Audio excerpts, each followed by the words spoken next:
Hello and welcome to the London Speaker Bureau webinar. My name is Roy Shepherd and my guest today is Dame Carolyn Fairbairn, who's the former Director General of the CBI. That's the Confederation of British Industry. We're going to be discussing the crucial future role of women in global business.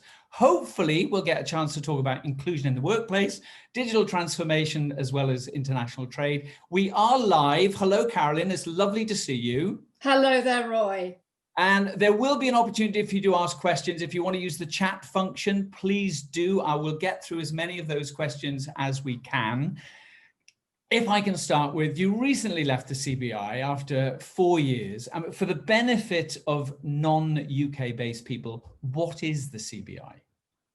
Well, good morning, Roy. Good morning, everybody on this call. So the CBI, Confederation of British Industry, we speak for business in the UK at all different sizes. And although industry is in the title, we speak for startups, service companies, brewers, bakers. And as you can imagine, it's been quite a lively few years, given we had Brexit, we had the COVID pandemic, of course, over the last year, but very much speaking for the best of British business across the country. You were talking in the present tense. I think you need to adjust and talk it in the past tense because you're no longer there. Thank you for that very helpful reminder. You got a double first in economics from Cambridge, then an MA in international relations from the University of Pennsylvania, followed by an MBA from INSEAD in France. Now, it's a good job you weren't studying at university in the 1920s, wasn't it? Can you explain why? Well, first of all, Roy, you have pointed out that I did take quite a long time to get into the workplace. But no, it's one of those things, Roy, that reflecting on progress, and I know we're going to be talking about the role of women. My grandmother, I think I mentioned this to you once before, was at Cambridge in the 1920s, when women were not allowed to get degrees. She got a bit of paper that was something else. And I have to say, I do sometimes think when we are concerned about progress or we think it's too slow, we have actually come a very long way. Now, you're an incredibly busy person. Why are you so involved in International Women's Day, which is coming up very soon?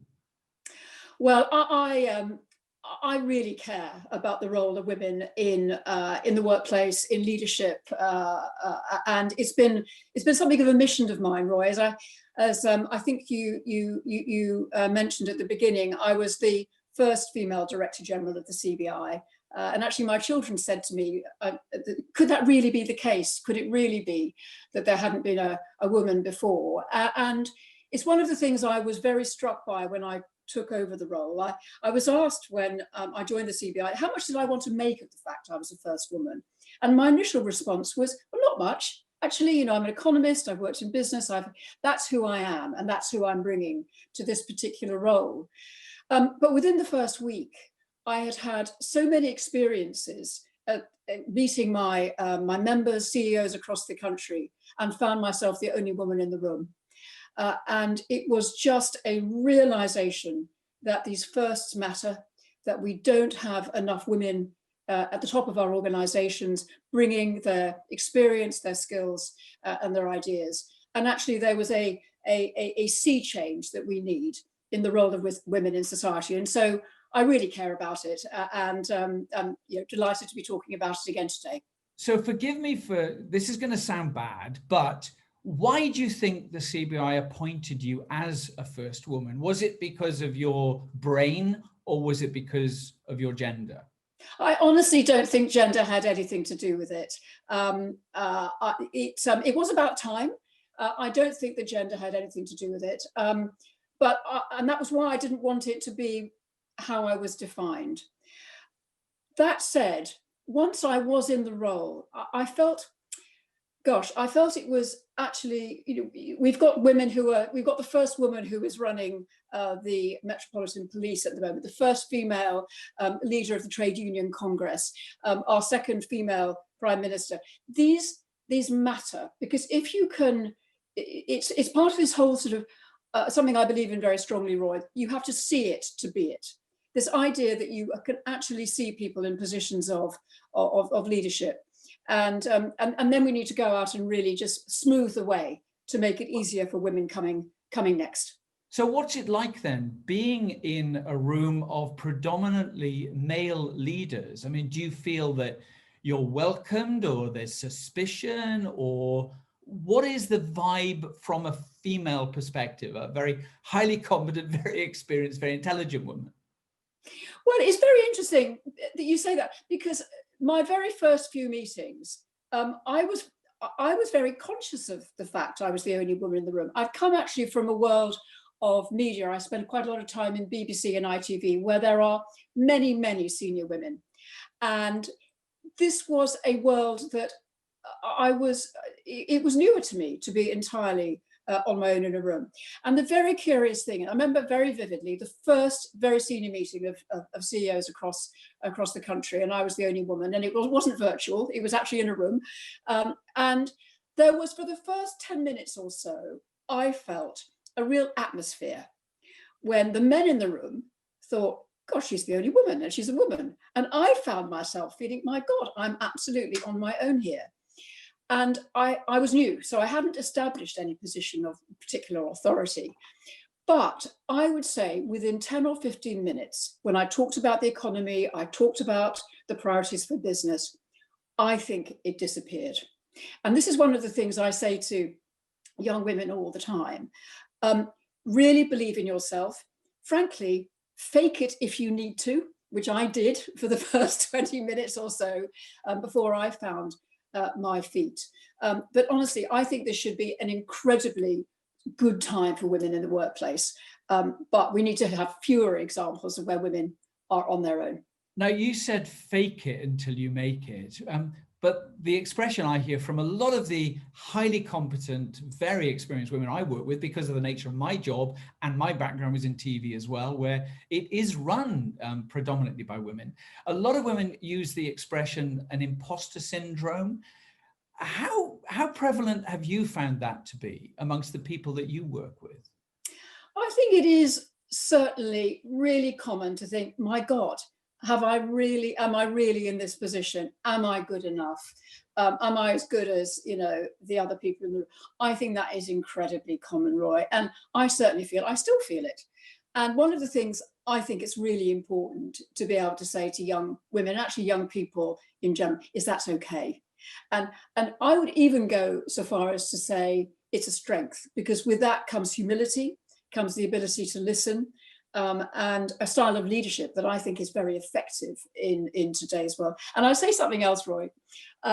There's also a point here about owning up and being honest about how you feel, which I increasingly am. I think the old style of leadership was you had to have all the answers. You had to be able to, dictate from the top. I don't think that's what leadership is anymore. And being honest about how you feel about things. And I've come across quite a lot of men who feel exactly the same way. They have imposter syndrome too. It's just that women feel more easily able to talk about it. Yeah, today is the day I get found out. Is this exactly? Exactly. I mean, aligned to imposter syndrome, I've also heard the expression of mother's guilt, and I think this goes back to the Shirley Conran book of being a superwoman. You can do it all. You can run a business. You can be a parent. You can do all of this sort of stuff. And there are a huge number of women who are also mothers, or mothers who also work. And there's a huge conflict there, isn't there? How do you deal with it? Because you're a mother as well. I have to say, I think this continues to be really tough. I mean, in some ways, I would spin the positive and talk about the positive. I've got 3 kids. They are now in their 20s, but there was a time when they were all under 5. And I remember one particular bath time when I tried to bath them all at once. And I thought, I can't do this anymore.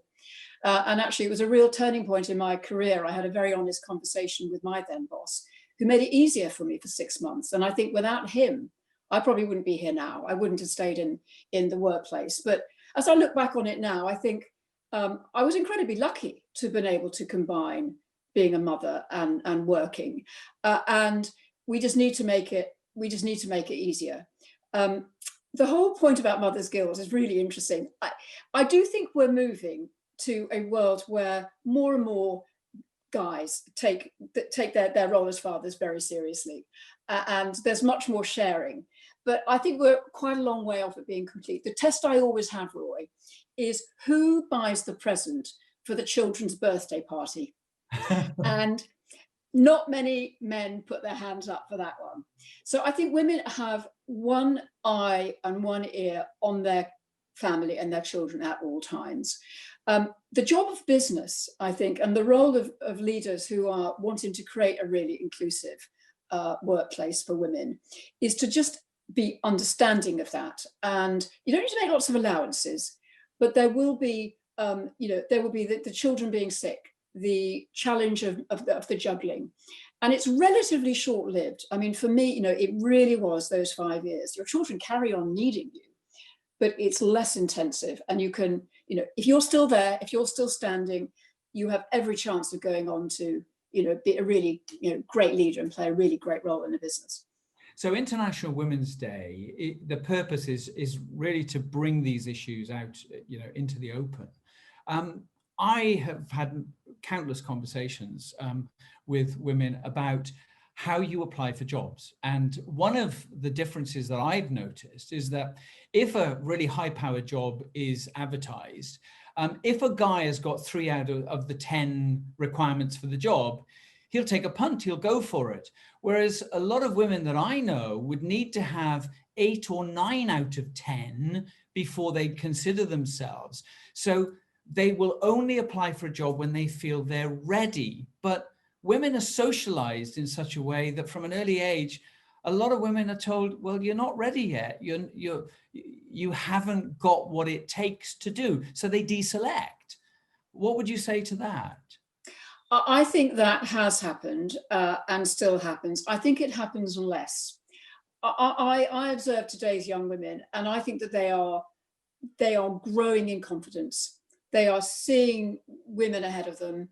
They are hugely ambitious. I've got 2 daughters and a son in their 20s, so I see quite a lot of this pretty close up.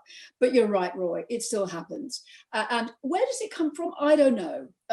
Nature, nurture, what is it? There is another feature, which is that when you ask women in a business to do their own performance appraisal, many businesses do that.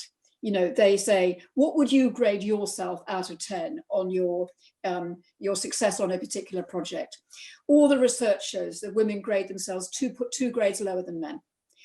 And I just think that every business has to be aware of this and compensate for it. So, McKinsey, where I was for a number of years, they no longer run their appraisals like that, because actually it's a little bit lazy anyway. The appraisal should be being done independently on self-assessment. And I think recognizing these factors, because where is the interest for the company? You get the talent. You have a really powerful senior leadership team full of all voices from all walks of life. So the incentives are there. Now that we know these things, there really isn't any excuse for businesses to adapt to that. There is another side of this, though. If I talk to young women, I will say to them, don't underrate yourself. You are brilliant. You have got everything it takes. And back to the fake it to make it. Don't do yourself down. And I think we're seeing fewer and fewer women doing that, and more coming through with confidence. Have you applied for jobs that you're not ready for yet, or do you wait? Well, it's really interesting. Even when I was applying for the CBI role, I had a moment of that actually, where I thought, it's always been a guy. I hadn't been a CEO. I had not been a CEO.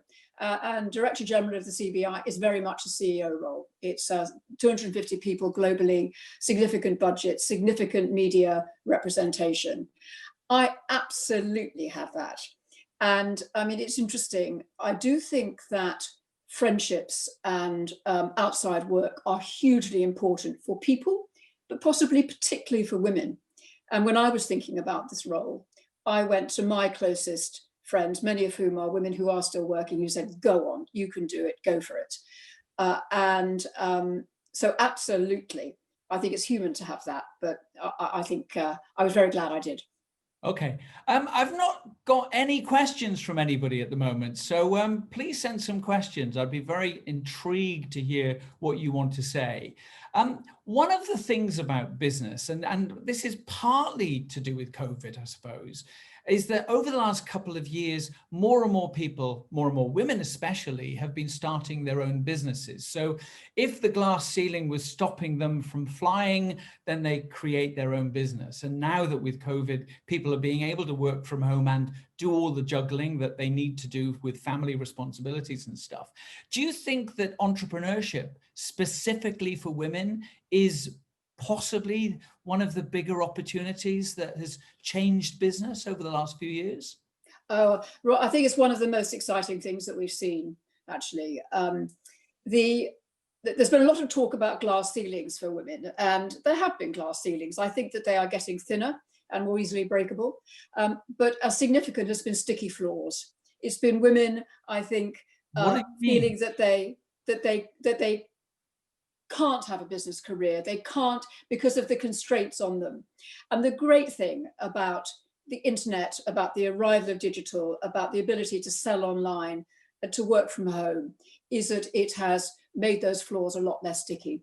And it has, I think, transformed how women can participate. And not on the high street, which is one of my favorite websites. It's an e-commerce site for handicrafts and for made things. More than half the people who sell via not on the high street are female. And we have seen, I think, a revolution. We need more adapting to be done by our banks, by our financial institutions, by our support networks, to make sure that female businesses can get as funded, because again, they are something new. I still think we suffer from a sort of sense of, well, she doesn't look like a CEO, can she be a CEO? And yet you're seeing these extraordinary businesses. It's not new. I mean, look at Anita Roddick. We had some amazing, some amazing female leaders. And the interesting thing, Roy, it's not even just a British phenomenon. Indian business is being transformed by female entrepreneurship as well. So this is a global revolution. And I mean, I'd love to see one of the outcomes of the pandemic, that we are going to have an increasing number of female business leaders. My challenge to all of us is going to be to make sure those small businesses can become big businesses.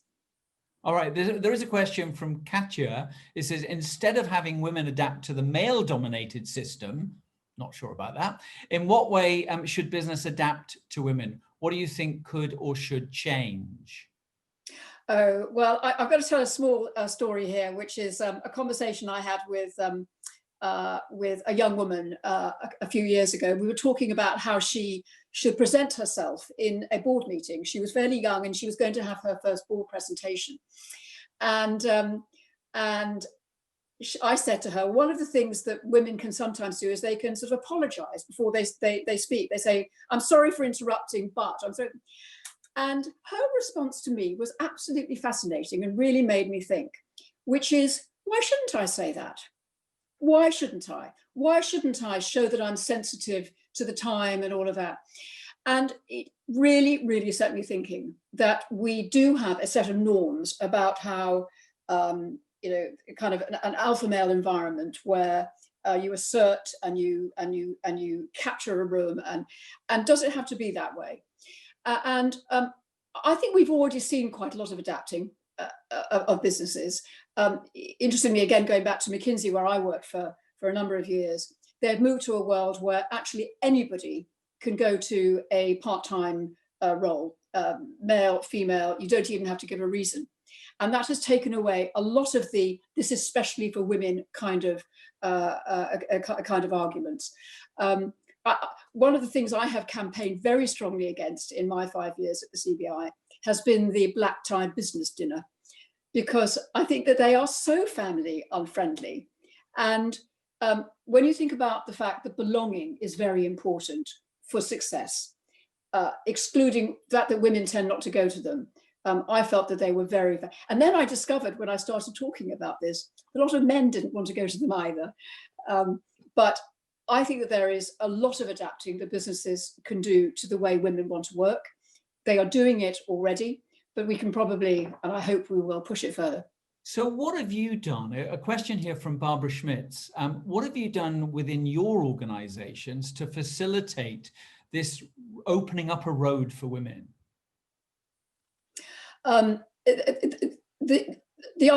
short answer actually is lots of things, because there is no silver bullet. I think this is one of the things that I've learned over my career, is that if you think it is, it's better maternity leave, or it's the right kind of recruitment process, it is no one thing. But if I can sort of run off some of the changes I think have made most difference, I do think being incredibly attentive to how you frame and phrase job adverts, so that they are not biased towards a particular male way of doing things. It's very interesting when tech companies advertise for women, for people, if they put collaboration, collegiality, teamwork into the job advert, they get a far higher response from women. And we did that at the CBI.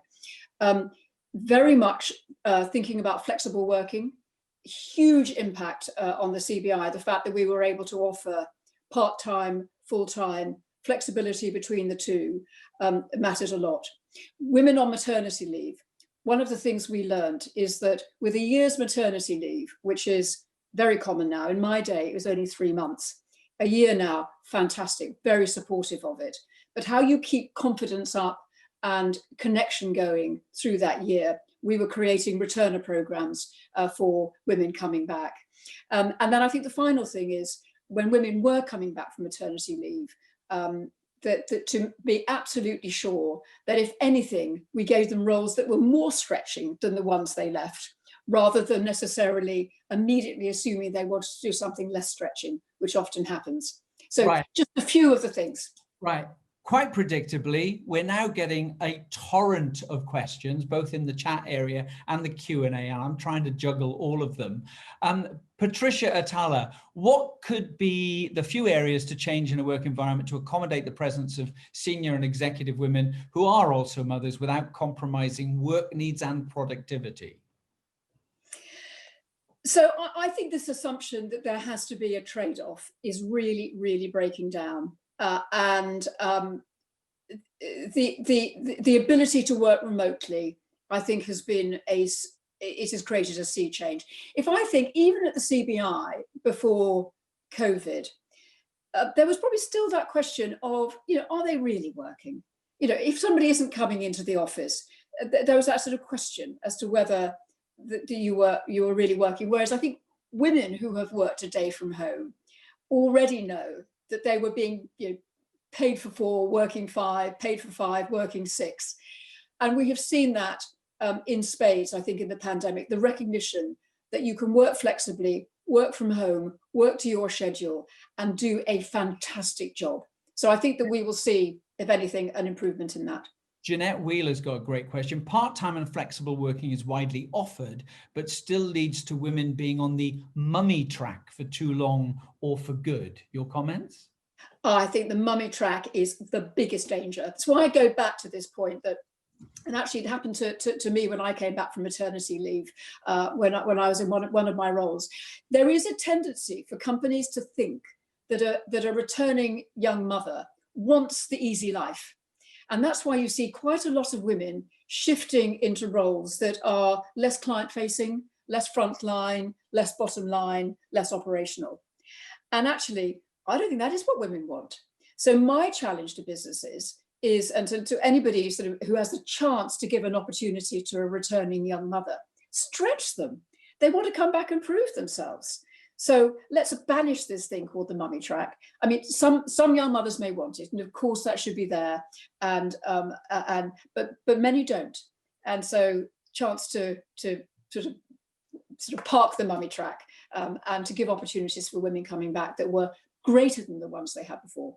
Okay, Marie Barringer, is there a diversity and inclusion agenda within the organizations that you've worked in?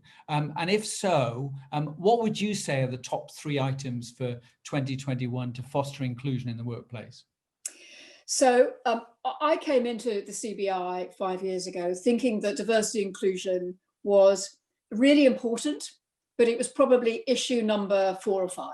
ahead of it was technology innovation, climate change. There were a number of priorities for business that stood ahead of it. I have changed my mind. I think that diversity and inclusion is absolutely the top agenda item for most businesses now. And the reason for that is twofold. The first is, this is where your talent base is going to come from. You will have better ideas. You will be a better company. I was on a call this morning with a senior leadership team of a tech company. They are struggling to become more diverse. They know it is how they will win. So it's about competitive advantage. It is also, though, about motivation and fairness. And I know so many young people now who are looking at the diversity and inclusion policies of the companies they go to. 70% of women now look at the gender pay gap of the published gender pay gap of a company they're looking to join. So what are the things that need to happen now? I think we need to use the crisis of the pandemic to have a step change in inclusion. Black Lives Matter, I think, really shone a light on racism. It's in all our organizations. We have to stamp it out. And I think we need to use the power of what we've seen over the last 9 months to really take it up a level. Well, I always try and look at things from a positive perspective. And yes, COVID has been devastating for billions of people, and it continues to be. But one of the things I've observed is that business has become so much more human since people were working from home. And that plays so brilliantly with how brilliant women are in business. There's very much a people focus, and it's obvious that you're very definitely a people person as well. So do you think that that is a massive advantage for future business? Well, I really do. I think the fact that we have all become more human. I mean, I'm not looking into your living room, actually, Roy, because you have a very smart little sign in the background. But, this is my study. Everyone is sitting at their dining room tables. They're in different, we're seeing each other's dogs, each other's children, and actually also confronting our own really big personal challenges. I mean, this has been a tough time for everybody, and it's been a tough time for leaders as well, who have aging parents and challenged children and home issues. And I think that, I mean, if I've got one big criticism of the last 2 or 3 decades around people, is that we have thought about them as human resources. Yeah. They've been numbers. It's been the wrong frame. And we were sort of teetering our way towards a breakthrough on this. And I think the pandemic has given us that breakthrough. I know so much more about my team at the CBI, past tense, remind me to use that, after the pandemic than I did before. And they know an awful lot more about me. And I think it's created a humility. I think it's created a sense of none of us know the future. You can't lead by knowing the answers, because no one knows them. You've got to lead by listening, and you've got to lead with empathy. And do I think that plays to strengths that women have? Yes, I do. I think many men, by the way, have those strengths as well. But I think this is a time for a different kind of leadership, and one where, yes, those strengths of listening, compassion, empathy have an incredibly strong role to play. Okay, we don't have a great deal of time. I'd like to get through a few of these questions. So if we can sort of have some rapid fire Q&A. Isabel Azam said, do you believe in the power of women networks in the workplace? And what do you foresee the benefits to be in terms of diversity and inclusion within companies that have such networks? The Old Boys Club has worked for a lot of men. That was me, by the way, not Isabel. I do. And actually at the CBI and many of our members, we saw the extraordinary strengthening of networks over the past 2 or 3 years. And why do they matter? I think it goes back a little bit to my business dinner point. We bring so much of ourselves to our jobs. It's far more than just working for a living. It's about our self-esteem. It's about our confidence. It's about our personal connection. And I do think that women and minorities, actually of all kinds, have been at a disadvantage in the past by feeling less as though they belong. And I personally have felt that quite strongly from time to time. I mean, another small example is how many work conversations start around sport. And I know a lot of women love sport, but not everyone women like sport. And how you create that sense of belonging. And the networks are a way of people creating their own friendship groups and support networks. And as I say, my career has happened in a world where there haven't really been formal networks. So I created my own. And I have 5 or 6 stalwart friends who have had careers as well, who I will draw on for advice and support and friendship. And I think if we can create more of that going forward, and I think every company should really encourage and foster its networks. One of the things we did at the CBI is we created an opportunity for every one of our networks to come to the executive committee on a very regular basis and talk about how they were feeling. Because actually we learned so much just about how it felt to be Black in the CBI last year. And much of that was quite shocking. And we only learnt it by listening. But I know that the support network that existed around that was very helpful in helping us overcome some of those really big challenges of last year. We've run out of time, but we've got so many good questions. I'm going to overrun deliberately. I've been given permission, but let's see if we can get through a few more of these. What is the difference on the issues that we've been talking about between how they're addressed in the UK, continental Europe, and perhaps in the rest of the world? Could you be brief? I actually think in Europe and the UK, we are in good shape compared with the rest of the world. I'm a great fan of the US, but it's worth remembering that they don't even have maternity leave in many US companies. You have to take sick leave to have a baby. I think we are in a strong position in the UK. There is a natural inclusion in UK culture. I think businesses have been making great progress. I think continental Europe, there are some things to learn. I look at the Scandinavian countries where they have more women in leadership roles than we have. Childcare is absolutely crucial. But I honestly think in the UK, we should be optimistic about what we can achieve, and a lot of things going for us. What about Asia? You mentioned India earlier on. It's very interesting to watch India and how much increasingly women are playing a very powerful role in politics. There are very many senior female cabinet ministers. The entrepreneurial revolution amongst women in India is phenomenal. And the one thing I would say is that I do think that the pandemic has been a Darwinian moment for many companies, for many individuals, but also for countries. That kind of survival ethic that we all feel. India, I think, because of the priority and the opportunity it's giving women, will have a competitive advantage. So I will watch India with great interest on that issue. Okay, we've only got time for a couple more. Cecilia Bosman, what are your thoughts on mandatory gender quotas on corporate boards, for example, increasingly being implemented in some European countries? Should women be on a board because they're women or not? Well, I have a bit of experience of this in that I've been on quite a few boards myself. And I don't know about how women on this call feel, but the idea that I might be there purely because I'm female fills me with a certain amount of horror. I am not in favor of quotas for that reason. I'm in favor of targets. I think targets are excellent things. And what's been very interesting in the UK is that the 25% target that was originally put in for women on board has been blown through and now stands at 33% in terms of achievement. So let's have targets.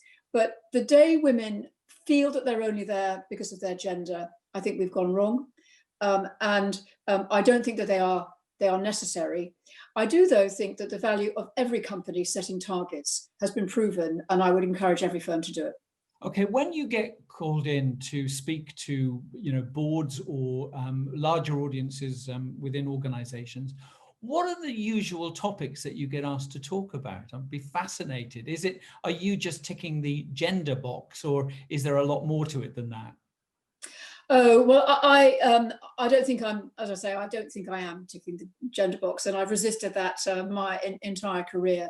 I think one of the biggest topics at the moment is around digital, and it's around the digital with a human face, technology with a human face. How are we going to implement the extraordinary progress that we can see through AI and robotics and automation in ways that work for people. And I think so many companies are asking that question. Inclusion is part of it, but it's also work-life balance. It's also quality of life. It's also our healthcare. It's our climate. And that is the issue which I am being asked to talk about most. Yes, inclusion and diversity, but as part of that bigger picture, really about how we use this crisis to move forward in a way that I think we learn lessons of things that we have got wrong, the inequalities that we have seen, the lack of inclusion that we have seen, how we use digital, and the progress we can see to make those better. Two more questions. With International Women's Day in mind, what advice would you like to give to female leaders to commit to helping more young people climb the ladder and grow in confidence that we were talking about earlier on? Just go for it. Just go for it. I think this has been a very, very tough time for our young people. It's been tough for all of us. But honestly, the people I worry most about are the children, the young people who've had their education disrupted.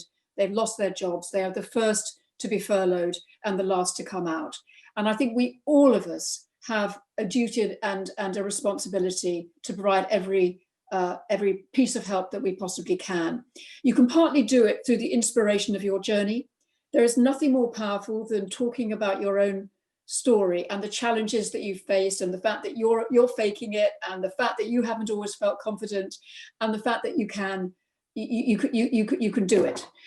So I would just encourage everybody who can to use their company I'm very passionate about getting into local schools. I do think that the influence that we can have talking to a classroom virtually or in reality has never been greater. And this is just a moment for all of us to step up and help the next generation, boys and girls. Right.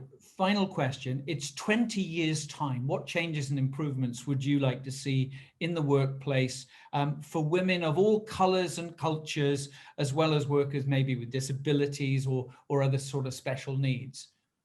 So I think that we should be looking for a transformation within, what time frame did you give me? 10 years. 10 years. So well, in 20, but we'll 20 years. Thank you. It's even longer.